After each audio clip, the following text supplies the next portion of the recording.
and we'll, without further delay, start with the current affairs. Okay, so recently India has very successfully launched the NASA ISRO synthetic aperture radar satellite. NASA belongs to which country? ഏത് രാജ്യത്തിൻ്റെയാണ് NASA? USA. USA, right? So we've collaborated with USA on the space mission. NASA and ISRO together have launched this particular satellite. It's called the NISAR or NISAR satellites. NASA ISRO synthetic aperture radar satellite. Okay, so we'll see few features of the satellite. What exactly does the satellite do?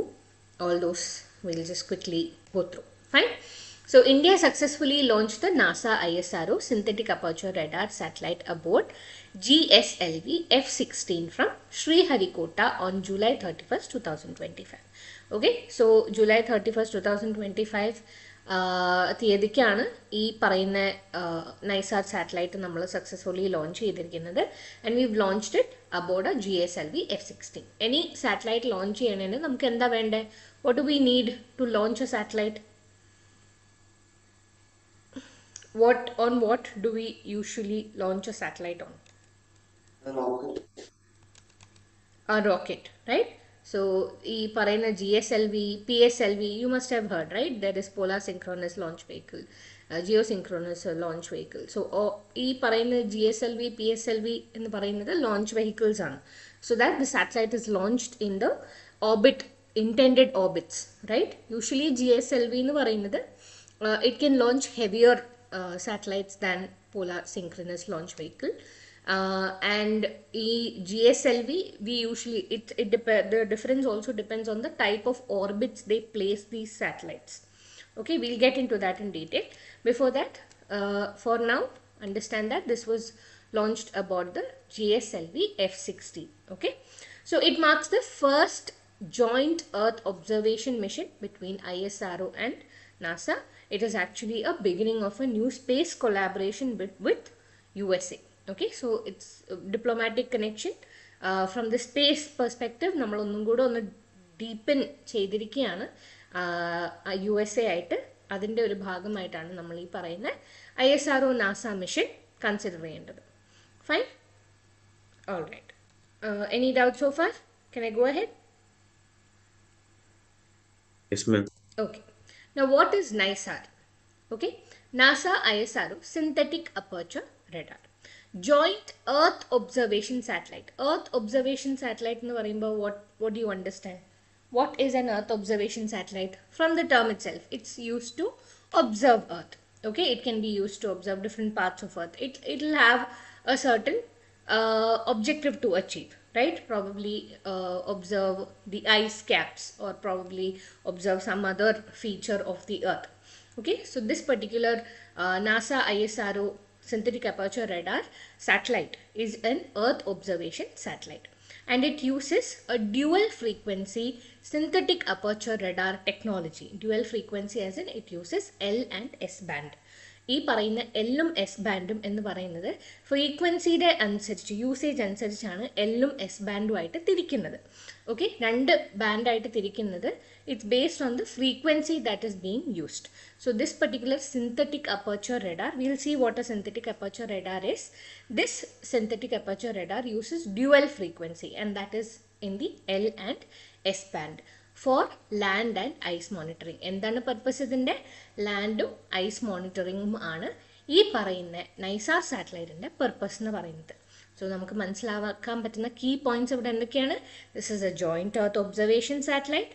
It uses dual frequency. One is L and S band. It is a synthetic aperture radar technology that uses dual frequency, and the objective is for monitoring land and ice. So far, ഇതാണ് നമുക്ക് മനസ്സിലായിരിക്കുന്നത് അല്ലേ? ഇതിൻ്റെ mission life, what is the mission life? 5 years, 2025 to 2030. ഇതിൻ്റെ objectives ഒക്കെ തീർക്കാനും ഇത് observe ചെയ്യാനും use ചെയ്യുന്നത് 5 വർഷമാണ്. And it is design to capture earth's data over 5 years with 12-day revisit cycle. What do you mean by revisiting? എന്താണ് revisiting? What is revisiting? നമ്മൾ revisit ചെയ്യുന്നതെന്ന് പറയുമ്പോൾ എന്താ നമ്മൾ മനസ്സിലാക്കേണ്ടത്? ഒരു സ്ഥലം വീണ്ടും നമ്മൾ വിസിറ്റ് ചെയ്യുന്നതിനല്ലേ റീവിസിറ്റ് എന്ന് പറയുന്നത്. സോ 12-day റീവിസിറ്റ് സൈക്കിൾ എന്ന് പറയുമ്പം what do you infer from that? നിങ്ങൾക്ക് എന്താ മനസ്സിലാവുന്നത് ഇന്ന്?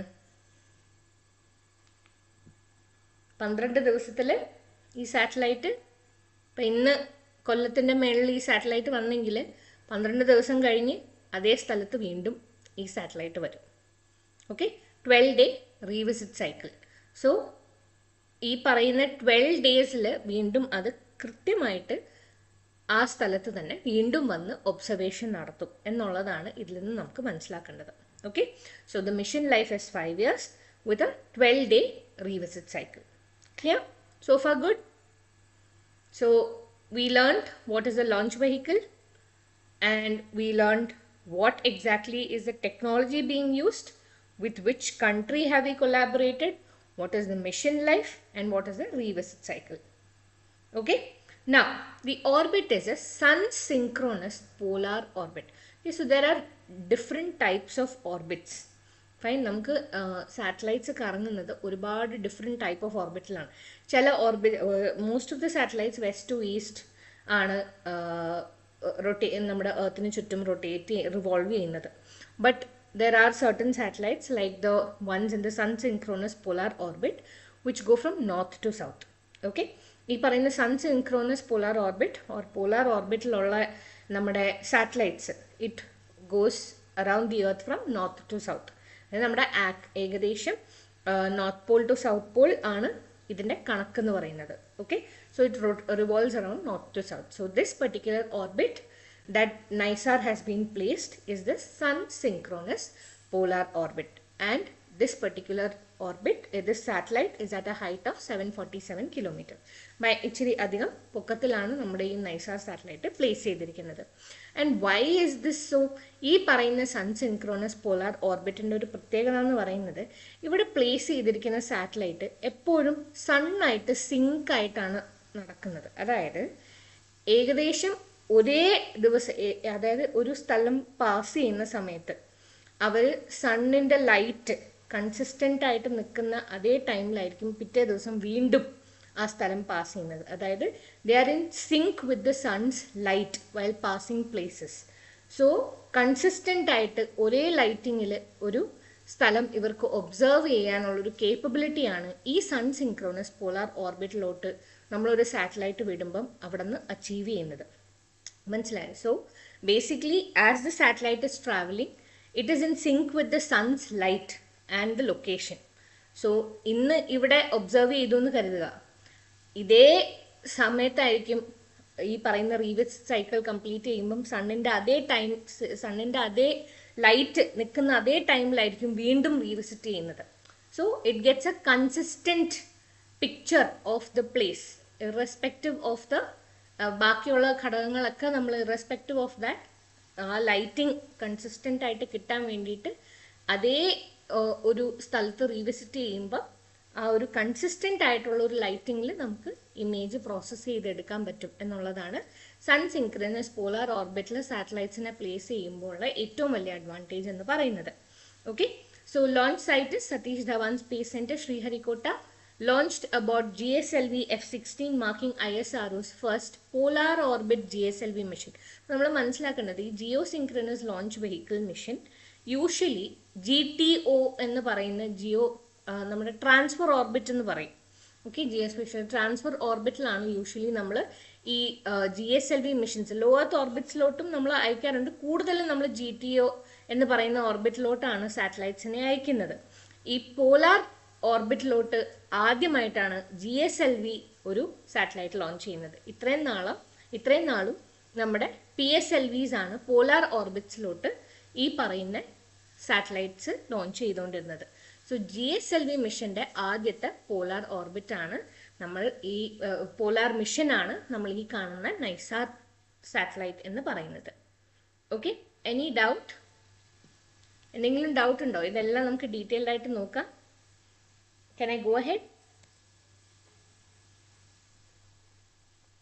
Guys, can anybody please respond? Gautam, Ananya, Naveen, Prayag, all clear? Am I audible?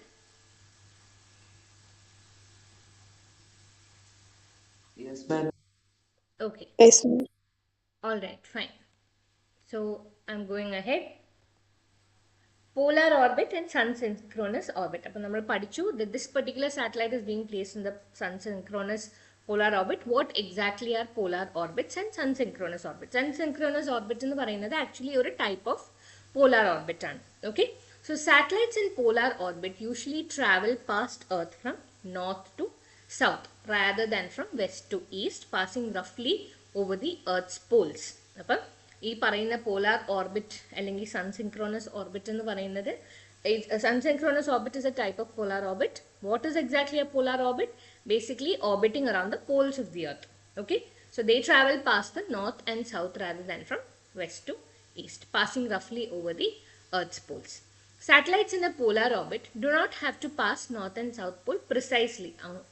അത് തന്നെ പ്രിസൈസ് ആയിട്ട് നോർത്തും സൗത്തും ഫോളോ ചെയ്യണമെന്നില്ല. ഒരു 20 to 30 degrees അങ്ങോട്ടും ഇങ്ങോട്ടും മാറിയാലും it still considered a polar orbit.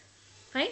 പോലാർ orbits are a type of low earth orbit as they are at low altitudes between 200 to 1000 kilometre. ഈ 200 മുതൽ 1000 കിലോമീറ്റർ വരെ റേഞ്ച് ചെയ്യുന്ന ആ ഒരു ഏരിയയിലായിരിക്കും ഈ പോലാർ ഓർബിറ്റ്സ് സിറ്റുവേറ്റ് ചെയ്തിരിക്കുന്നത്. Satellites in polar orbit will be rotating. ഇപ്പം നമ്മൾ ഈ കാണുന്ന സാറ്റലൈറ്റ് ആണെങ്കിലും 747 കിലോമീറ്റർ ഹൈറ്റിലാണ് ഓർബിറ്റ് ചെയ്തുകൊണ്ടിരിക്കുന്നത്. റൈറ്റ്?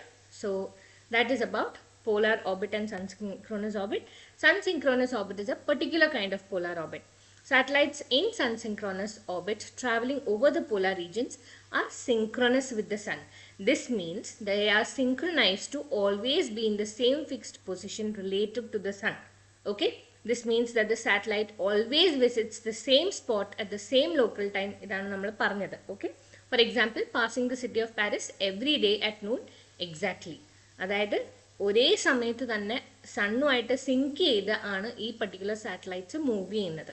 സോ ലൈറ്റിങ്ങിൻ്റെ ആ ഒരു ഇഷ്യൂ ഫേസ് ചെയ്യില്ല. ഒരേ സമയത്ത് ആ പോയിന്റിനെ ഒബ്സർവ് ചെയ്യാനുള്ളൊരു ഓപ്പർച്യൂണിറ്റിയും കൂടിയാണ് ഈ പറയുന്ന സാറ്റലൈറ്റ്സിന് കിട്ടുന്നത്. Is this clear? Any doubt? No doubt? Okay. Fine. This means that the satellite will always observe a point on the earth as if constantly at the same time of the day, which serves a number of applications. For example, it means that the scientists and those who use the satellite images can compare how somewhere changes over time. A satellite is a sun-synchronous orbit. In a sun-synchronous orbit would usually be at an altitude of between 600 to 800 kilometre. അതായത് ഒരേ സ്ഥലത്തിനെ consistent ആയിട്ട് observe ചെയ്യാനുള്ള ഒരു ഓപ്പർച്യൂണിറ്റിയാണ് ഇവർക്ക് കിട്ടുന്നത്. ഇവർ different സമയത്ത് observe ചെയ്തതിൻ്റെ ഒരു ബുദ്ധിമുട്ട് ഇവർക്ക് വരില്ല. They can continuously observe a particular place. ഇപ്പം ആദ്യത്തെ ദിവസത്തെ ഒബ്സർവേഷൻ കംപ്ലീറ്റ് ആയില്ല, next day they can come back at the same time with the same lighting in sync with the sun and observe the same place continuously. Okay, so this is what sun synchronous ഓർബിറ്റിൻ്റെ ഈ പറയുന്ന ഒരു അർത്ഥം എന്താണെന്ന് ചോദിച്ചാൽ it is in sync with the sun, sync with the sun's light, this particular satellite. Alright.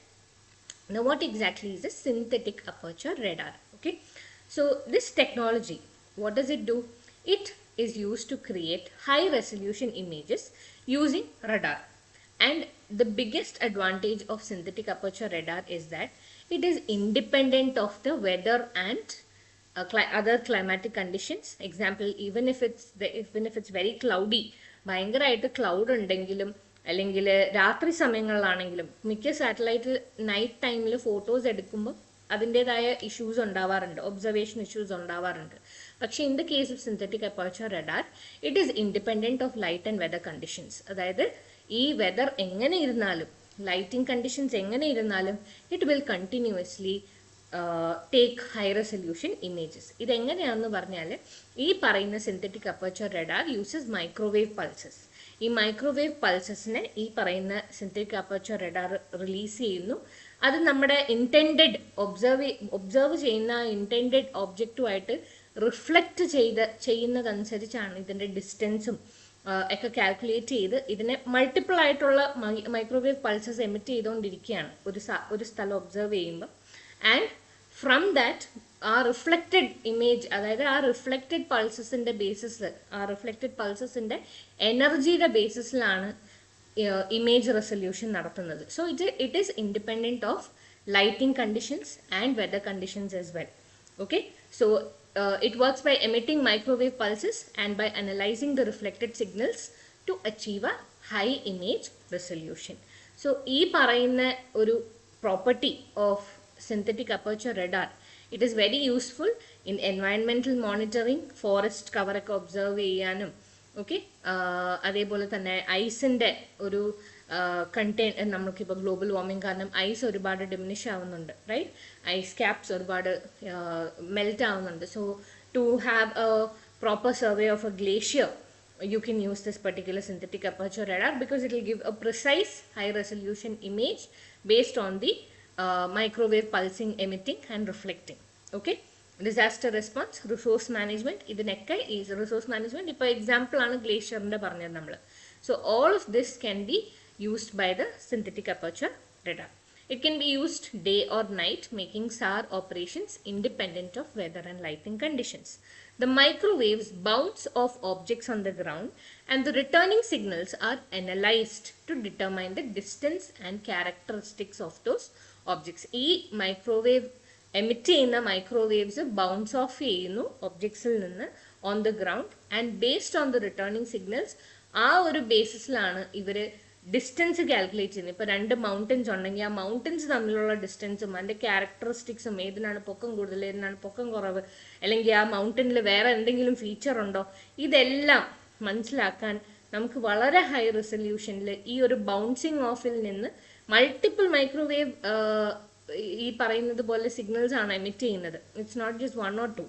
So based on these continuous receiving and sending ഈ പറയുന്ന ഒരു നമുക്കൊരു ഹൈ റെസൊല്യൂഷൻ ഇമേജ് ഇവർ ഉണ്ടാക്കിയെടുക്കുകയാണ്. Okay, so to determine the distance and characteristics of this objects. Hence unlike optical satellites that are limited by weather conditions and daylight, ഈ optical satellites usually weather conditions, cloud cover ഒക്കെ ഉണ്ടെങ്കിൽ നമുക്ക് ഈ പറയുന്നത് പോലെ image capture ചെയ്യാനൊക്കെ വളരെ ബുദ്ധിമുട്ടായിരിക്കും. അതേപോലെ തന്നെ രാത്രി സമയങ്ങളിലും ഇമേജ് ക്യാപ്ചർ ചെയ്യാൻ ബുദ്ധിമുട്ടായിരിക്കും. പക്ഷേ ഈ പറയുന്ന സാറ്റലൈറ്റ്സിനെ അപേക്ഷിച്ച് സിന്തറ്റിക് അപ്പർച്ചർ റഡാർ യൂസ് ചെയ്യുന്ന സാറ്റലൈറ്റ് ആയ NISAR satellite will continuously give us consistently ഒരു പ്രോപ്പർ ഫങ്ഷനിങ് ആയിട്ടുള്ള ഹൈ റെസൊല്യൂഷൻ ഇമേജറി കിട്ടുന്ന ഒരു ഒബ്ജക്റ്റീവ് നമുക്ക് അച്ചീവ് ചെയ്യാൻ പറ്റും using the NISAR satellite. Is it clear? Okay, so NISAR operates with consistency functioning through clouds, smoke and vegetation both day and night. അപ്പോൾ നമ്മൾ പഠിച്ചു ഇന്ന് 2 ഫ്രീക്വൻസി ബാൻഡ് ഉണ്ട്. എന്താണ് L band and S band? Basically L ബാൻഡും S ബാൻഡും എന്ന് പറയുന്നത് specific frequency റേഞ്ചസിൽ work ചെയ്യുന്ന 2 ബാൻഡുകളാണ്. ഓക്കെ, സോ നമ്മുടെ റേഡിയോ സ്പെക്ട്രത്തിൻ്റെ ഉള്ളിൽ തന്നെ 2 ഡിഫറെൻറ്റ് ഫ്രീക്വൻസിയിൽ വർക്ക് ചെയ്യുന്നതാണ്. എൻ്റെ ബേസിസിലാണ് ഈ L ബാൻഡും S ബാൻഡും എന്ന് നമ്മൾ ഡിവൈഡ് ചെയ്യുന്നത്. L ബാൻഡ് എന്ന് പറയുന്നത് typically 1 to 2 GHz S band എന്ന് പറയുന്നത് 2 to 4 GHz വർക്ക് ചെയ്യുന്ന ഫ്രീക്വൻസി റേഞ്ചസിൽ വർക്ക് ചെയ്യുന്ന ബാൻഡുകളാണ്. L ബാൻഡ് യൂഷ്വലി നമ്മൾ യൂസ് ചെയ്യുന്നത് നാവിഗേഷൻ സിസ്റ്റത്തിലൊക്കെയാണ്. Okay, global navigation system like GPS. GPS belongs to which country? ഏത് രാജ്യത്തിൻ്റെയാണ് GPS? Can you tell me? നമ്മളൊക്കെ യൂസ് ചെയ്യുന്ന GPS അല്ലേ, ഫോണിൽ യൂസ് ചെയ്യുന്ന GPS USA ആണ് അല്ലേ GPS? And what about GLONASS? Anybody? GLONASS റഷ്യയുടെ ആണോ? Russia, very good. And what about Galileo? Where was Galileo from?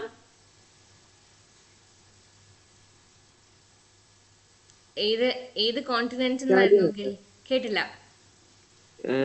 യൂറോപ്പിന്റെ ആണോ? Europe. Okay, so GLONASS is from Russia, GPS is from US, Galileo. What about India? നമുക്കുണ്ടോ നമ്മുടേതായിട്ടുള്ള system? Indian സിസ്റ്റത്തിന്റെ പേരെന്താ? Anybody? Anyone who knows? See, that's the നമ്മുടെ ഒരു failure ആയിട്ടാണ് അത് നമ്മൾ മനസ്സിലാക്കണം. നമ്മൾ GPS എന്ന് പറയുന്നത് ഇപ്പോഴും വളരെ എഫക്റ്റീവായിട്ട് യൂസ് ചെയ്യുന്ന ഒരു സാധനമാണ് അല്ലേ. മാപ്പ് എവിടെ പോയാലും GPS ഓൺ ചെയ്യും എന്നുള്ളത് വളരെ ഇൻസ്റ്റിങ്ക്റ്റ് ആയിട്ട് വളരെ പെട്ടെന്ന് വരുന്ന സാധനമാണ്. GPS എടുക്കൂ, GPS ഓൺ ചെയ്യും. ബട്ട് വി ഡോണ്ട് നോ നമ്മുടെ രാജ്യം തന്നെ ഉണ്ടാക്കിയിരിക്കുന്നത് എന്താണെന്ന് നമ്മൾ യൂസ് ചെയ്യാറുമില്ല. വളരെ very rare offices like survey of India അങ്ങനെയൊക്കെ ഈ പറയുന്ന ഇന്ത്യൻ നാവിഗേഷൻ സിസ്റ്റം യൂസ് ചെയ്യാറുള്ളൂ. It is NavIC, NAVIC, okay, or the IRNSS. Okay, so IRNSS or NavIC ആണ് ഇന്ത്യൻ നാവിക് എന്നാണ് കൂടുതലും അറിയപ്പെടുന്നത്. സോ L ബാൻഡ് എന്ന് പറയുന്നത് യൂഷ്വലി നമ്മൾ ഈ പറയുന്ന ഫ്രീക്വൻസി യൂസ് ചെയ്യുന്നത് ഗ്ലോബൽ നാവിഗേഷൻ സിസ്റ്റത്തിനാണ്. GPS, GLONASS and Galileo providing accurate positioning and timing data. Okay, whereas the S band നമ്മൾ യൂസ് ചെയ്യുന്നത് various radar system including weather radar, surface ship radar and some space based radar. So basically L band is more associated with navigation and mobile satellite services, while S band is more prevalent in radar, space communication, military applications. അപ്പം നമ്മൾ dual frequency എന്താണ് എന്നുള്ളത് മനസ്സിലാക്കാനാണ് നമ്മൾ എസും എല്ലും ബാൻഡും പഠിച്ചത്, L and S band. And synthetic aperture റഡാറിന്റെ ടെക്നോളജി നമ്മൾ ഏകദേശം മനസ്സിലാക്കിയിരിക്കുന്നു അല്ലേ. ഇനി എന്തൊക്കെയാണ് objectives of the NISAR mission? ഇതുവരെ എന്തെങ്കിലും ഡൗട്ട് ഉണ്ടോ? Any doubt so far? All good? Yes, ma'am. Okay, Suryan, Prayag, Ananya, everybody all good? Yes, ma'am. Okay, so objectives എന്തൊക്കെയാണ് NISAR മിഷന്റെ? One is to detect minute land and ice surface movements with centimeter level precision. ഈ ഒരു centimetre level പ്രസിഷനും high resolution ഇമേജറിയും കിട്ടാൻ വേണ്ടിയിട്ടാണ് നമ്മൾ synthetic aperture radar use ചെയ്തിരിക്കുന്നത്. So monitors natural disasters such as earthquake, floods, landslides and volcanic activity. Tracks changes in forests, glaciers, wetlands and soil moisture. വീണ്ടും വീണ്ടും revisiting capability ഉള്ളത് കൊണ്ട് തന്നെ നമുക്ക് ഒരേ സമയത്ത് ഒരേ ടൈമിൽ സൺ സിങ്ക്രോണസും കൂടി ആയതുകൊണ്ട് തന്നെ we can continuously monitor a particular place in a very periodic pattern, and that is very helpful to analyze if there is any diminishing of the area, എന്തെങ്കിലും ഇംപ്രൂവ്മെന്റ്സ് ഉണ്ടോ, ഇതൊക്കെ അനലൈസ് ചെയ്യാൻ ഈ ഒരു characteristic of this particular satellite aids. Okay, it also supports agriculture, infrastructure, coastal and climate management through actionable data. Key features എന്തൊക്കെയാണ്? First of all dual frequency SAR അല്ലേ നമ്മളിപ്പോൾ പഠിച്ചത്. First satellite to use both L band and S band. ഇതിലെ L band develop ചെയ്തിരിക്കുന്നത് നാസയാണ്, S band develop ചെയ്തിരിക്കുന്നത് ISRO ആണ്. Okay, so dual frequency synthetic aperture radar use ചെയ്തിരിക്കുന്ന ആദ്യത്തെ സാറ്റലൈറ്റ് ആണ്. സോ L ബാൻഡ് ഡെവലപ്പ് ചെയ്തിരിക്കുന്നത് നാസയാണ്, USAയുടെ, ആൻഡ് S ബാൻഡ് ഡെവലപ്പ് ചെയ്തിരിക്കുന്ന ഇന്ത്യൻ ISRO ആണ്. Wide swath and high resolution, അതായത് വിഡ്ത്ത് ഓഫ് ക്യാപ്ചർ എന്ന് പറയുന്ന അത്യാവശ്യം നല്ലൊരു ഒരു ഏരിയ ഇത് ക്യാപ്ചർ ചെയ്യുന്നുണ്ട്. സ്കാൻസ് 242 കിലോമീറ്റർ വിത്ത് detail spatial mapping every 12 days. Okay, 12 days revisit cycle എന്ന് നമ്മൾ ഓൾറെഡി പറഞ്ഞു, റൈറ്റ്. സോ 242 കിലോമീറ്റർ സ്വാത്ത് ഇതിന് അറ്റ് എ സ്ട്രെച്ച് അതിന് ക്യാപ്ചർ ചെയ്യാൻ പറ്റും with detail spatial mapping every 12 days. Equipped with a 12-meter mesh reflector antenna for high precision imaging. ഇത് use ചെയ്യുന്ന antenna actually mesh reflector antenna ആണ്. It literally looks like a mesh വല. നമ്മുടെ ഒരു mesh ഇല്ലേ, നമ്മൾ ഈ ഫിഷിങ്ങിനൊക്കെ യൂസ് ചെയ്യുന്ന വലയിലുള്ളത് പോലത്തെ ഒരു മെഷ് അല്ലേ, അതുപോലെ തന്നെയാണ് ഈ മെഷ് റിഫ്ലെക്ടർ ആന്റിന ഉള്ളത്. ഇതിൻ്റെ ഏറ്റവും വലിയ അഡ്വാൻറ്റേജ് എന്ന് പറഞ്ഞാൽ നമ്മൾ ഇതിനെ മടക്കാൻ പറ്റും. ഈ മെഷ് റിഫ്ലെക്ടർ ആന്റിനെ നമുക്ക് മടക്കാൻ പറ്റും. സ്പേസിൽ പോയി എത്തിക്കഴിഞ്ഞതിന് ശേഷം മാത്രമേ ഇത് കംപ്ലീറ്റ് ആയിട്ട് ഓപ്പൺ ആവുള്ളൂ. ഒരു പ്രശ്നവും ഇല്ലാണ്ട് ഇത് നമുക്ക് വളരെ കൺവീനിയൻ്റ് ആയിട്ട് ക്യാരി ചെയ്യാൻ പറ്റുന്ന ടൈപ്പ് ഒരു ആന്റിനയാണ് ഈ മെഷ് റിഫ്ലെക്ടർ ആന്റിന എന്ന് പറയുന്നത്. Okay, you can fold this particular antenna according to your convenience, according to the mission's convenience, and after launching this particular mesh comes into position based on the programming, and then it is used for high precision imaging. ഈ പറയുന്ന radar release ചെയ്യുന്ന നമ്മുടെ microwave signals ഒക്കെ receive ചെയ്യുന്നത് ഈ mesh reflector ആന്റിനയാണ്. ഈ mesh reflector antenna aids in high precision imaging. Fine. It is an all weather 24/7 imaging satellite. നമ്മൾ ഓൾറെഡി പഠിച്ചു, this is irrespective of the weather and the lighting conditions, right? So irrespective of if it is day or night or cloudy or sunny, every situation this particular satellite is capable of taking pictures. So this is the basic features of the NISAR mission. A mesh reflector antenna is a type of antenna that uses a mesh surface to reflect radio waves, making it lightweight. ഈ mesh use ചെയ്യുമ്പം it becomes lightweight and it is compact for space applications. അതാണ് ഞാൻ പറഞ്ഞത്, നമുക്ക് സൗകര്യാർത്ഥം ഇതിനെ മടക്കാനൊക്കെ പറ്റും. These antennas are often used in satellites due to their ability to be folded for launch and then deployed in space. Okay, space save ചെയ്യാനും ഒക്കെ വേണ്ടിയിട്ടാണ് നമ്മൾ ഈ മെഷ് റിഫ്ലക്റ്റർ ആൻറ്റനാസ് യൂസ് ചെയ്യുന്നത്. And because it is in that mesh pattern ഇത് light വെയ്റ്റുമാണ്. Alright, any doubts so far? All good? Can I go ahead? Yes, ma'am. Okay, fine. So significance എന്താണ്? ഏറ്റവും വലിയ സിഗ്നിഫിക്കൻസ് എന്ന് പറയുന്നത് നമ്മൾ Indo US space corporation അല്ലെങ്കിൽ science diplomacy, space diplomacy എന്നൊക്കെ നമുക്കിതിന് പറയാം. ഇതൊരു വളരെ ഇമ്പോർട്ടൻ്റ് ആയിട്ടുള്ള വളരെ വലിയൊരു മൂവാണ്. നമ്മളും നാസ പോലത്തെ ഒരു അത്രയും എന്താ പറയുക സെലിബ്രേറ്റഡ് ആയിട്ടുള്ള ഒരു സ്പേസ് ഓർഗനൈസേഷനായിട്ട് ഇന്ത്യ നടത്തുന്ന ഒരു കൊളാബ് എന്ന് പറയുമ്പോൾ വി ആർ ഓൾസോ അത്രയും തന്നെ കേപ്പബിൾ ആണ് എന്നുള്ളൊരു വലിയൊരു പ്രൂവിങ് മൊമെൻറ്റും കൂടിയാണ് ഇൻ്റർനാഷണൽ അറീനയിൽ, അല്ലേ? സോ സ്പേസ് മിഷൻസിൻ്റെ കേസിൽ we have achieved a lot, അല്ലെങ്കിൽ നമ്മളും we are at almost par with this particular organisation that's been in existence even for a much longer period of time. നമ്മുടെ ISRO എന്ന് പറയുന്നത് പിന്നെയും നേസെൻ്റ് ആണ്, അല്ലേ? സോ ഈ പറയുന്ന ഇൻഡോ US സ്പേസ് ഡിപ്ലോമസിക്ക് വലിയൊരു ഒരു എന്താ പറയുന്നത് ഒരു പ്രൊമോഷൻ ആയിട്ടാണ് നമ്മൾ ഈ NISAR മിഷനെ സെലിബ്രേറ്റ് ചെയ്യുന്നത്. And it also helps in forecasting, disaster forecasting, enables global scale real time earth system monitoring and disaster forecasting, climate action and SDGs achieve ചെയ്യാൻ വേണ്ടിയിട്ട് ഇപ്പോൾ നമ്മൾ ഗ്ലേഷ്യേഴ്സിന് യൂസ് ചെയ്യും, ഫോറസ്റ്റിന് യൂസ് ചെയ്യും എന്നൊക്കെ നമ്മൾ പറഞ്ഞു. ഇതിനൊക്കെ ഈ പറയുന്ന NISAR മിഷൻ നമുക്ക് എയ്ഡ് ചെയ്യുന്നുണ്ട്. അതായത് climate action and sustainable development goals achieve ചെയ്യാൻ വേണ്ടിയിട്ട് ഇത് ഹെൽപ്പ് ചെയ്യുന്നുണ്ട്. Open data policy supports developing Nations and global researchers in earth sciences. Open data policy എന്ന് പറയുന്നത് ഇതിൽ നിന്ന് കിട്ടുന്ന data is actually open to people. People can use the data that is received from the NISAR mission. So they can use it, the developing countries can use it for other researchers as well. Okay, so this is the significance of the NISAR mission. Any doubt? Can I go ahead? I hope the entire topic is clear. It's clear, ma'am. Clear. Fine. Clear, ma'am. Okay, now the next topic is, this was actually I think Saturday's current affairs. Okay, SC pulls up Telangana speaker over pending defection petitions. So we've been studying or hearing about defection, കൂറുമാറ്റം ഒരുപാട് പ്രാവശ്യം നമ്മൾ indirect ആയിട്ടൊക്കെ പറഞ്ഞു പോയിട്ടുണ്ട് when we've studied some particular topics, അല്ലേ? So now what exactly has happened? What is anti-defection? ഇങ്ങനത്തെ ഒരു news വരുമ്പോൾ നമ്മൾ മനസ്സിലാക്കേണ്ടത് സ്പീക്കർ എന്താണ് power of anti-defection, what is anti-defection, എന്തിൻ്റെ ബേസിസിലാണ് ആൻറ്റി-ഡിഫെക്ഷൻ വരുന്നത്, okay? Which schedule of the constitution deals with this particular anti-defection? Does anybody know which schedule?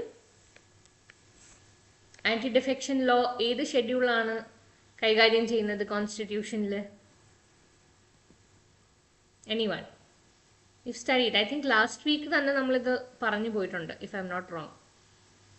Anybody who remembers? Guess is also fine. It's okay if you're wrong. Second. No. 10th schedule. Okay. 10th schedule of the constitution deals with anti-defection. Do not forget, very important, anti-defection deal ചെയ്യുന്നത് ഏത് ഷെഡ്യൂളാണ് എന്നുള്ള ചോദ്യത്തിന് നിങ്ങൾ മനസ്സിലാക്കേണ്ടത് 10th schedule of the Indian constitution deals with defection. Okay.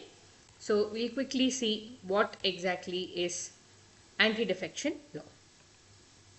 So anti-defection law lays down the process by which legislators may be disqualified on the grounds of defection based on a petition by any other member of the house. അപ്പം ഏതെങ്കിലും ഒരു ഹൗസിലെ member okay അവരൊരു complaint കൊടുക്കുകയാണ് that ഈ പറയുന്ന ആൾ defect ചെയ്തിട്ടുണ്ട് എന്ന് കംപ്ലൈൻറ്റ് കൊടുക്കുകയാണെങ്കിൽ speaker must take action in to this particular scenario and the legislators who are concerned will be disqualified if he is found to have defected from the house, okay, or defected from his party or whatever.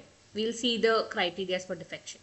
So anti-defection law എന്ന് പറയുന്നത്, it lays down the procedure by which legislators may be disqualified. Legislators എന്ന് പറയുന്നത്, it can be MLA, state ലെജിസ്ലേച്ചറിലെ MLA ആവാം, member of legislative assembly ആവാം, അല്ലെങ്കിൽ പാർലമെന്റിലെ MPs ആവാം, മെമ്പർ ഓഫ് പാർലമെന്റ് ആവാം. So both of them are called legislators. MLAs-നെ നമ്മൾ legislators എന്ന് തന്നെ പറയുന്നത്, they are legislators of the state government.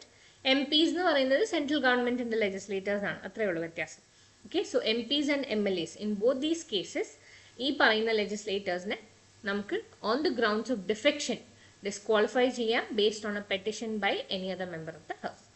The decision, very important, the decision regarding disqualification is referred to the chairman or the speaker of such house, and their decision is final. So who decides defection? ആരുടെ കയ്യിലാണ് ഡിഫെക്ഷന്റെ അന്തിമമായിട്ടുള്ള വിധി കയ്യിലിരിക്കുന്നത് എന്ന് ചോദിച്ചാൽ, in the case of Rajya Sabha it is chairman, and in the case of Lok Sabha it is speaker. Chairman എന്ന് പറയുന്നത് ആരാ? രാജ്യസഭയുടെ chairman എന്ന് പറയുന്നത് ആരാ? Vice President, right?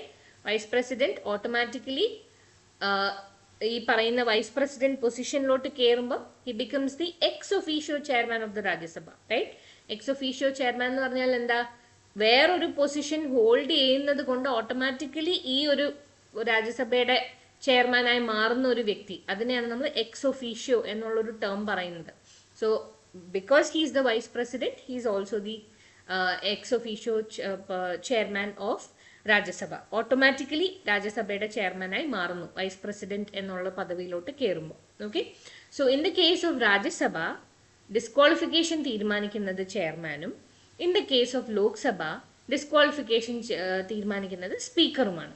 Okay, and their decision is final. അപ്പം ഇതിന്റെ ഒരു ക്വാസി ജുഡീഷ്യൽ നേച്ചർ ആണ് നമ്മളിവിടെ പറയുന്നത്. ഓക്കെ, ക്വാസി ജുഡീഷ്യൽ എന്ന് പറഞ്ഞാൽ എന്താ? കംപ്ലീറ്റ് ജുഡീഷ്യൽ നേച്ചർ അല്ല ഇവർ ലെജിസ്ലേറ്റീവ് അസംബ്ലിയിലും പാർലമെന്റിലും ഇരിക്കുന്ന വ്യക്തികളാണ് ചെയർമാനും സ്പീക്കറെന്നും പറയുന്നത്. ഇവരുടെ ക്വാസി ജുഡീഷ്യൽ, അതായത് ഏകദേശം ഒരു ജുഡീഷ്യൽ നേച്ചർ ഉള്ള ഒരു റോളാണ് ഇവരുടെ ഈ ആന്റി ഡിഫെക്ഷൻ ലോ തീരുമാനിക്കുന്ന ഈ ഒരു റോൾ എന്ന് പറയുന്നത്. Okay, so they work A little bit of എന്താ പറയുന്നത്, ഒരു ജുഡീഷ്യൽ ക്യാരക്ടറിലുള്ള ഒരു റോളാണ് ഇവർ ഈ ഡിഫെക്ഷന്റെ കേസിൽ അവരുടെ കൈവശം വന്നു ചേരുന്നത്. Okay, so the law applies to both parliament and state assemblies. What is defection? Defection എന്ന് പറഞ്ഞാൽ എന്താ? സിമ്പിൾ ആയിട്ട് പറയുവാണെങ്കിൽ, നമ്മൾ ഒരു സാധനം നമ്മൾ വിശ്വസിച്ച് അല്ലെങ്കിൽ നമ്മൾ കയറിയ ഒരു പദവി, ഏത് പദവി ആയിക്കൊള്ളട്ടെ, അല്ലെങ്കിൽ നമ്മൾ ഒരു അസോസിയേഷനുമായിട്ട് നമ്മൾ ജോയിൻ ചെയ്ത് പോവുകയാണ്. പക്ഷെ നമ്മൾ ഈ അസോസിയേഷനിൽ നമുക്ക് എന്തുകൊണ്ടോ വലിയ തൃപ്തി ഒന്നും തോന്നുന്നില്ല. അപ്പം നമ്മൾ ഈ അസോസിയേഷൻ വിട്ട് ടാറ്റ ബൈ ബൈ പറഞ്ഞ് നമ്മൾ ഇതിന് വിപരീതമായിട്ടുള്ള ഐഡിയോളജിയിലുള്ള ഒരു അസോസിയേഷൻ പോയി ചേരുകയാണ്, അല്ലെങ്കിൽ ഇതിൻ്റെ ഐഡിയോളജിയിൽ നിന്നും തികച്ചും വ്യത്യസ്തമായി അല്ലെങ്കിൽ ഓപ്പോസിറ്റ് ആയിട്ടുള്ള ഒരു ഗ്രൂപ്പിൽ പോയി ചേരുകയാണ് നമ്മൾ. ഇതിനെയാണ് നമ്മൾ ഡിഫെക്ഷൻ എന്ന് പറയുന്നത്, അല്ലെങ്കിൽ കൂറുമാറ്റം, അല്ലേ? Defection is to abandon a position or association, often to join an opposing group. ഓക്കെ, ഡിഫെക്ഷൻ്റെ ഒരു മീനിങ് പറയുവാണെങ്കിൽ എന്താണ്? നമ്മൾ നേരത്തെ ഉണ്ടായിരുന്ന ഒരു സ്ഥലത്തിൽ നിന്ന് നമ്മൾ അവിടെ നിന്ന് ടാറ്റ ബൈ ബൈ പറഞ്ഞ് വേറൊരു സ്ഥലത്തോട്ട് കയറി പോകുന്നു. Often to join an opposing group. Okay, usually ഈ ടേം നമ്മൾ പറയുന്നത് in the case of parliament and state legislative assemblies ആണ്. So when a member of a particular party abandons their loyalty towards that party and provides their support to another party, അപ്പോഴാണ് നമ്മൾ defection എന്നുള്ള ഒരു term usually use ചെയ്യുന്നത്. Okay, so this particular member, he has got into the parliament being a member of that particular party. Okay, ആ ഒരു പാർട്ടിയുടെ ചീറ്റിലാണ് പുള്ളി ആ ഒരു സീറ്റ് കയറി ഇരിക്കുന്നത്. ഇതെല്ലാം കഴിഞ്ഞതിന് ശേഷം അവിടെ പാർലമെന്റിലോ സ്റ്റേറ്റ് ലെജിസ്ലേറ്റീവ് അസംബ്ലിയിലോ ഇന്ന പാർട്ടിയിൽ നിന്ന് കയറിയതിന് ശേഷം പുള്ളി അവിടെ ഈ പാർട്ടി തീരുമാനിക്കുന്ന രീതിയിൽ വർക്ക് ചെയ്യാണ്ട് വേറെ ഒരു പാർട്ടിക്ക് ഇൻട്രസ്റ്റ് കാണിക്കുകയും അവരുടെ കാര്യങ്ങൾക്ക് അനുകൂലമായി വോട്ട് ചെയ്യുകയും ഒക്കെ ചെയ്യുമ്പോൾ ഇതിനെയൊക്കെ ഡിഫെക്ഷൻ ആയിട്ട് തന്നെയാണ് കണക്കിലെടുക്കുന്നത്. Clear? So far good? What anti defection is? So far good? Okay. Yes, ma'am. ഏത് അമെൻമെന്റ് ആക്ട് ആണ് ഈ ആന്റി ഡിഫെക്ഷൻ ബില്ലിനെ കോൺസ്റ്റിറ്റ്യൂഷനിലോട്ട് ചേർത്തത്? വളരെ വളരെ ഇമ്പോർട്ടൻ്റ് ആയിട്ടുള്ള പോയിന്റ്സ് ആണ് ഇതൊക്കെ. 10th ഷെഡ്യൂൾ എന്ന് പറഞ്ഞത് നമ്മൾ ഇമ്പോർട്ടൻ്റ് ആയിട്ടുള്ള പോയിന്റ് ആണ്. So 10th schedule of the Indian constitution deals with anti-defection bill, and this particular provision was initially not there in the constitution. Initially constitutional ഈ പറയുന്ന anti-defection ഉണ്ടായിരുന്നില്ല. ഈ ഒരു ഡിഫെക്ഷന്റെ ചർച്ച തുടങ്ങുന്നത് തന്നെ 1960s 1970s when, especially in the 1970s, when there were a lot of defections happening across these parties. Okay, there is a saying, ayaram gayaram, ayaram gayaram. ayaram എന്ന് പറഞ്ഞാൽ ആള് വന്നു ആള് പോയി. ഓക്കെ, അങ്ങനെയാണ് അവർ പറയുന്നത്. ഇപ്പൊ എം പിസിന്റെ കേസിലാണെങ്കിലും അവർ പറയുന്നത് എം പിസ് കയറി വരുന്നു, എം പിസ് പാർട്ടി വിട്ട് വേറൊരു പാർട്ടിയിലോട്ട് പോകുന്നു. It was very common, or it became A habit, ഒരു ഹാബിച്വൽ ആയിട്ടുള്ള ഒരു കാര്യമായി മാറി in Indian politics during the 1960 post last stage of 1960s and early 1970s ഈ ഒരു ഇത് ഭയങ്കര കൂടുതലായിരുന്നു. അങ്ങനെയാണ് ഈ ആയാറാം ഗയാറാം എന്ന് പറയുന്ന ഒരു സ്ലോഗൻ തന്നെ വന്നത്. ഓക്കെ, സോ ഈ ഒരു സംഭവമൊക്കെ കഴിഞ്ഞതിന് ശേഷമാണ് ആക്ച്വലി നമ്മുടെ ഈ ആന്റി ഡിഫെക്ഷൻ ലോ ഇൻട്രൊഡ്യൂസ് ചെയ്യുന്നത്. So 52nd Constitutional Amendment Act of 1985, this was the Constitutional Amendment Act that introduced Anti-Defection Bill and inserted this particular Anti-Defection Bill in the 10th schedule of the Indian Constitution. Okay, 10th schedule ഒരു history ഉണ്ട്, അത് ഞാൻ പറഞ്ഞുതരാം. Okay, for now understand that the 52nd Constitutional Amendment Act 1985 was brought in the name of Anti-Defection Bill and inserted in the 10th schedule of the Indian Constitution. Now what is the history of the 10th schedule? So ആദ്യമായിട്ട് 10th schedule add ചെയ്യുന്നത് ഈ പറയുന്ന അമെൻമെന്റ് ആക്ടിലല്ല, 1985 52nd constitutional അമെൻമെന്റ് act വഴിയല്ല. തുടക്കത്തിൽ ഈ പറയുന്ന 10th schedule നമ്മൾ add ചെയ്തിരുന്നു ഇൻ 1975, 10 years before this. എന്ത് പർപ്പസിന് വേണ്ടിയിട്ടാണ് ആഡ് ചെയ്തത്? അന്ന് 35th അമെൻമെന്റ് ആക്ട് ഓഫ് 1975 പേരിൽ 10th ഷെഡ്യൂൾ ആഡ് ചെയ്തു. ഈ 10th ഷെഡ്യൂൾ ആഡ് ചെയ്തപ്പം നമ്മൾ ആക്ച്വലി എന്താ ചെയ്തതെന്ന് പറഞ്ഞാൽ, we, along with this adding of the 10th schedule, we also inserted a new article, Article 2A, was inserted into the Indian Constitution, and both of these changes were brought to make Sikkim an association with the Union of India. Sikkim അതുവരെ ഇന്ത്യയുടെ ഭാഗമല്ലായിരുന്നു. Okay, so സിക്കിമിലുള്ള communities, അവിടുത്തെ indigenous ആയിട്ടുള്ള communities wanted to associate with India. Okay, they wanted to become an associate member of India. Full time state ആവണം എന്ന് അന്ന് തീരുമാനമില്ലായിരുന്നു. Associate member ആയിട്ട് initially join ചെയ്തതാണ്. ആ ഒരു ജോയിനിങ്ങിനെ നമ്മൾ വാലിഡ് ആക്കാൻ, അല്ലെങ്കിൽ നമ്മളൊന്ന് ഒഫീഷ്യൽ ആക്കാൻ വേണ്ടിയിട്ടാണ്, ഒഫീഷ്യേറ്റ് ചെയ്യാൻ വേണ്ടിയിട്ടാണ് നമ്മൾ ആക്ച്വലി ഈ തുടക്കത്തിൽ ആദ്യമായിട്ട് 10th ഷെഡ്യൂൾ ആഡ് ചെയ്യുന്നത്. പക്ഷെ പിന്നീട് എന്ത് പറ്റി? സിക്കിമിനെ നമ്മൾ സ്റ്റേറ്റ് ആക്കി മാറ്റി, അല്ലേ? നമ്മുടെ 22nd സ്റ്റേറ്റ് ആക്കി സിക്കിമിനെ നമ്മൾ ഒഫീഷ്യലി മാറ്റിയ സമയത്ത് പിന്നെ ഈ 35th അമെൻമെന്റിന് പ്രാസക്തി ഇല്ല അവിടെ. കാരണം ഇതൊരു അസോസിയേറ്റ് മെമ്പറായിട്ട് യൂണിയൻ ഓഫ് ഇന്ത്യയിലോട്ട് ആഡ് ചെയ്യാൻ വേണ്ടിയിട്ടായിരുന്നു സിക്കിമിനെ നമ്മൾ 35th അമെൻമെന്റ് ആക്ട് വഴി നമ്മൾ ഈ 10th ഷെഡ്യൂൾ ആഡ് ചെയ്തത്. പിന്നെ അത് സ്റ്റേറ്റ് ആയി കഴിഞ്ഞതിന് ശേഷം നമുക്ക് ഈ 35th അമെൻമെന്റ് act is unnecessary. So what they did, ഈ പറയുന്ന 1975 തന്നെ ഈ ഒരു അമെൻമെന്റ് ആക്ട്, ദാറ്റ് ഇസ് 35th അമെൻമെന്റ് ആക്ടിനെ റദ്ദാക്കിയിട്ട് അത് 36th അമെൻമെന്റ് ആക്ട് വഴി ഈ പറയുന്ന സിക്കിം ഒഫീഷ്യലി ഇന്ത്യയുടെ ഭാഗമായിട്ട് എസ്റ്റാബ്ലിഷ് ചെയ്യുന്നു, 22nd സ്റ്റേറ്റ് ആയിട്ട് എസ്റ്റാബ്ലിഷ് ചെയ്യുന്നു. So if there is a question asked, 10th schedule was first added for anti defection law, for the purpose of anti defection law എന്നൊരു സ്റ്റേറ്റ്മെന്റ് നിങ്ങൾ കാണുവാണെങ്കിൽ you should understand that is a wrong statement, because 10th schedule was first added to make Sikkim an associate with the Union of India. പിന്നീട് സിക്കിമിന് statehood കിട്ടിക്കഴിഞ്ഞതിന് ശേഷമാണ് ഈ 10th schedule അവർ remove ചെയ്യുന്നത്. പിന്നീട് 10 വർഷം കഴിഞ്ഞ് വീണ്ടും അവർ 10th ഷെഡ്യൂൾ ഇൻട്രൊഡ്യൂസ് ചെയ്യുകയാണ് in the name of anti defection law. Is this clear? History of the 10th schedule. Any doubt?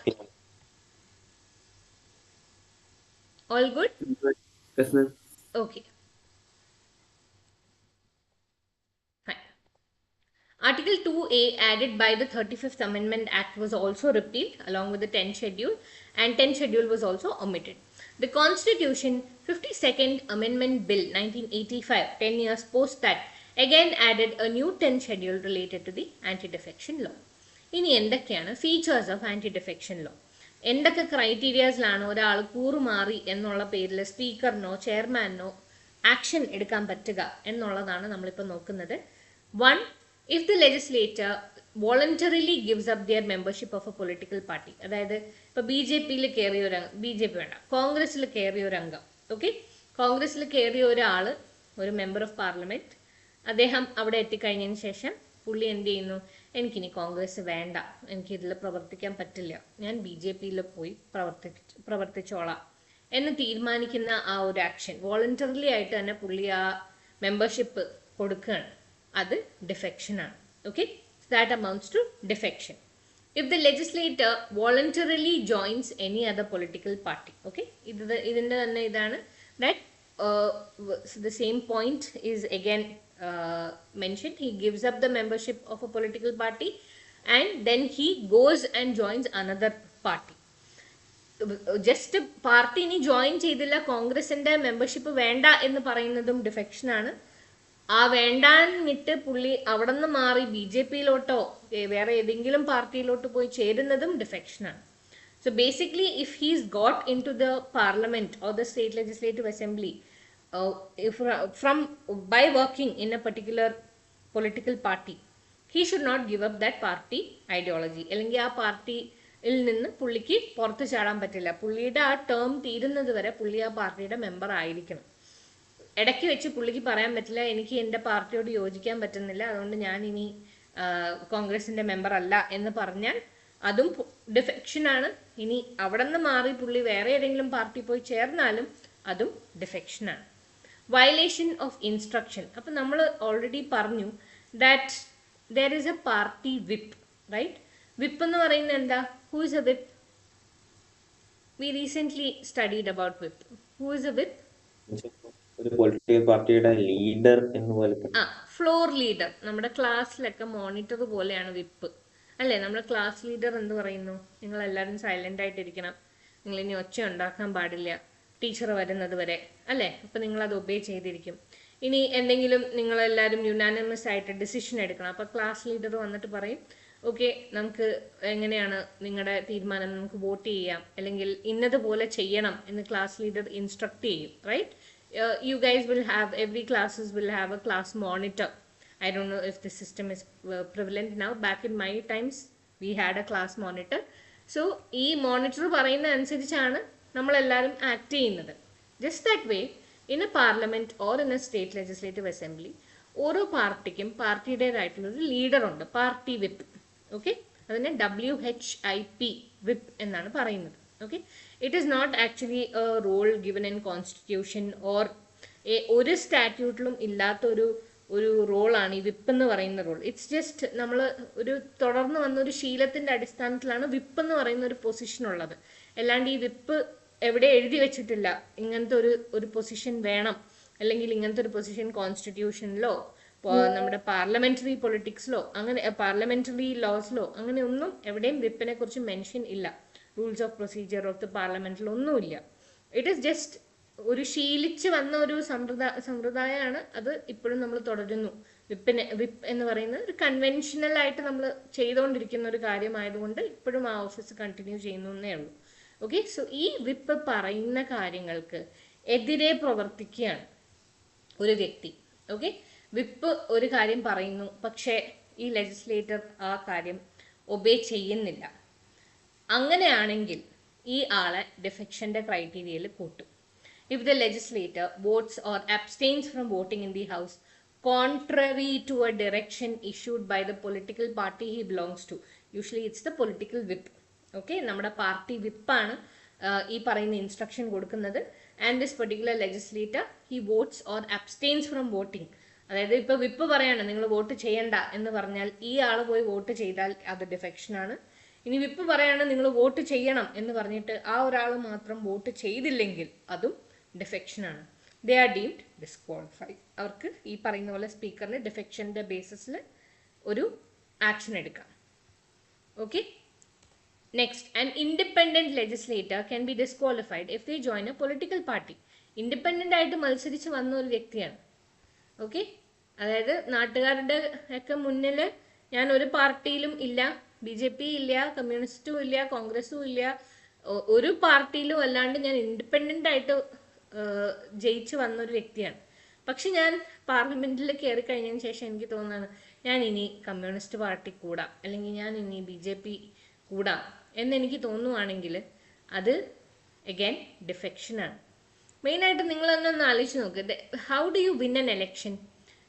On what criteria do you think people vote in India? Party പൊളിറ്റിക്സിന്റെ ക്രൈറ്റീരിയയിൽ തന്നെയല്ലേ? നവീൻ പറഞ്ഞോ. On the basis of party. Yeah, on the basis of party, on the basis of ideology. How many people would be right-wing ideologists? Right-wing ideologies ഉള്ള എന്തോരം ആൾക്കാരുണ്ട്. അപ്പം BJP ideology ഉള്ള ഒരാളായതുകൊണ്ട് ആ ആളെ വോട്ട് ചെയ്ത് കയറ്റുന്ന ആൾക്കാരുണ്ടാവും. പാർട്ടി പൊളിറ്റിക്സ് ആകെ വർക്ക് ചെയ്യാത്ത ഒരേ സ്ഥലം പ്രോബബ്ലി കേരള ആണ്. I think to an extent. അതും ടു എൻ എക്സ്റ്റെൻറ്റ് ആണ്. We still see what the leader does or what the party does. It's not based on ideology. Sometimes people in Kerala vote on the basis of the performance of a party. ഇപ്പോൾ communist party എങ്ങനെയാണ് work ചെയ്യുന്നത്, അവർ അത്യാവശ്യം satisfactory ആയിട്ടാണോ ഇല്ലയോ, and we also criticise as well, but that's not the case in the rest of the country. Most of them vote on the basis of ideology, right? Right wing ആയതുകൊണ്ട് BJP-നെ vote ചെയ്ത് കയറ്റുന്ന ആൾക്കാരുണ്ട്, left wing ആയതുകൊണ്ട് കമ്മ്യൂണിസ്റ്റിനെ vote ചെയ്യുന്ന ആൾക്കാരുണ്ട്, കോൺഗ്രസ് ആ ഒരു സെൻട്രൽ ഐഡിയോളജി ആയിട്ടുള്ള കോൺഗ്രസിൻ്റെ ഐഡിയോളജി ആയതുകൊണ്ട് അവർ കോൺഗ്രസ്സുകാരെ കയറ്റുന്നവരുണ്ട്. സോ നമ്മൾ ആക്ച്വലി ഡെമോക്രസി എന്ന് പറയുന്നത് ആൾക്കാർ ഇതെല്ലാം അനലൈസ് ചെയ്ത് വോട്ട് ചെയ്ത് കയറ്റുന്ന ഒരു പൊസിഷനാണ് ഈ member of parliament, member of legislative assembly എന്ന് പറയുന്നത്. അവിടെ എത്തിക്കഴിഞ്ഞതിന് ശേഷം ആൾക്കാരെ പറ്റിക്കുന്ന രീതിയിലല്ലേ അപ്പം പുള്ളി ആ ഒരു ഡിഫെക്ഷൻ നടക്കുന്നത്. ആള് അവിടെ എത്താൻ കാരണം പ്രോബബ്ലി പുള്ളിയുടെ ആ പാർട്ടിയിലുള്ള മെമ്പർഷിപ്പ് ആയിരിക്കാം, അല്ലെങ്കിൽ ഒരു പാർട്ടിയിലുള്ള മെമ്പർഷിപ്പ് ഇല്ലാണ്ടിരുന്നതായിരിക്കാം. ഒരു ഇൻഡിപെൻഡൻറ്റ് മെമ്പറിനെ കാണുമ്പോൾ ഈ പുള്ളി BJP-യോ അല്ല, കമ്മ്യൂണിസ്റ്റും അല്ല, കോൺഗ്രസും അല്ല, probably he can do some good എന്നുള്ള വിശ്വാസത്തിലായിരിക്കും ചിലപ്പോൾ ഇൻഡിപെൻഡൻ്റ് ആയിട്ടുള്ള ആൾക്കാരെ കയറ്റി വിടുന്നത് പലരും. അവിടെ ചെന്നതിന് ശേഷം ഇയാൾ കോൺഗ്രസിലോ അല്ലെങ്കിൽ BJP-യിലോ ഏതെങ്കിലും പാർട്ടി ചേരുമ്പോൾ actually it is compromising the democratic principle. If you see, right, we are being cheated. People who voted for him are being cheated. So it is a big deal. അതൊരു ചെറിയ കാര്യമല്ല. അതാണ് നമ്മൾ മനസ്സിലാക്കേണ്ടത്. So an independent legislator can be disqualified if they join a political party.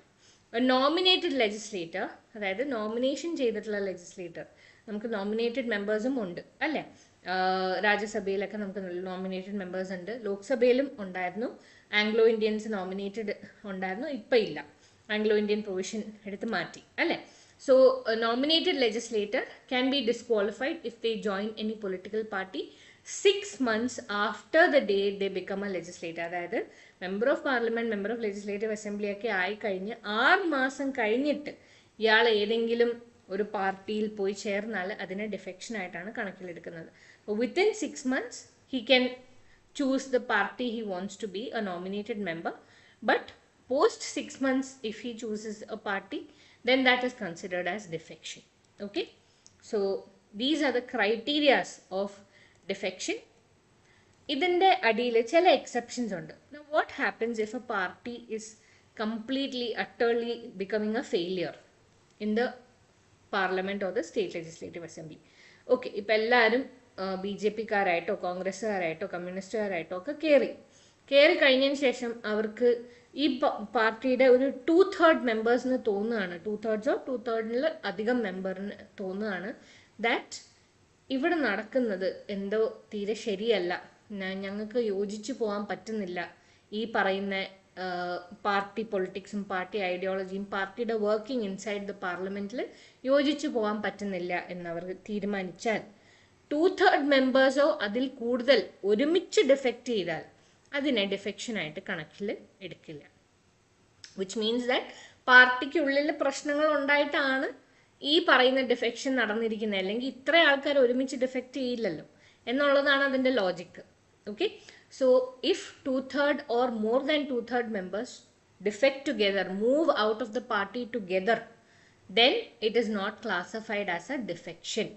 Okay, so adana first പറയുന്നത് the law allows a party to merge with another party if at least 2/3 of the party's legislators favor such a merger. Okay, അപ്പം ഈ പറയുന്നത് പോലെ 2/3 members പുറത്തുപോയി, അപ്പോഴും അവർ defection face ചെയ്യുന്നില്ല.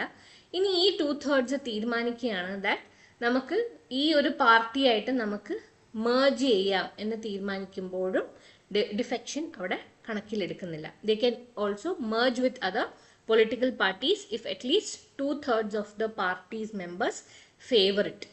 Neither the members who decide to merge nor those who stay in the original party will face disqualification. ഇപ്പോൾ ബാക്കിയുള്ള 1/3 members ഇപ്പോഴും നമ്മൾ മറ്റടുത്ത് തന്നെ നിൽക്കുകയാണ്, അവരും ഡിഫെക്ഷൻ ഫേസ് ചെയ്യുന്നില്ല. മെജോറിറ്റി പോയ ആൾക്കാരും ഡിഫെക്ഷൻ ഫേസ് ചെയ്യുന്നില്ല. സോ ദിസ് ഇസ് നമ്മൾ in any dire cases where the politics is not very friendly, അല്ലെങ്കിൽ അവർ they are not feeling convenient to work in that party, ഇങ്ങനത്തെ ഒരു ഡിഫെക്ഷൻ അവർക്ക് ചെയ്യാവുന്നതാണ്, അലൗ ചെയ്യുന്നുണ്ടല്ലോ. ഓക്കെ, ബാക്കി നമുക്ക് നാളെ നോക്കാം. Is there any doubt so far? എന്തെങ്കിലും ഡൗട്ട് ഉണ്ടോ? No, ma'am. No? Prayag, Ananya, Surya? No, man, no doubt.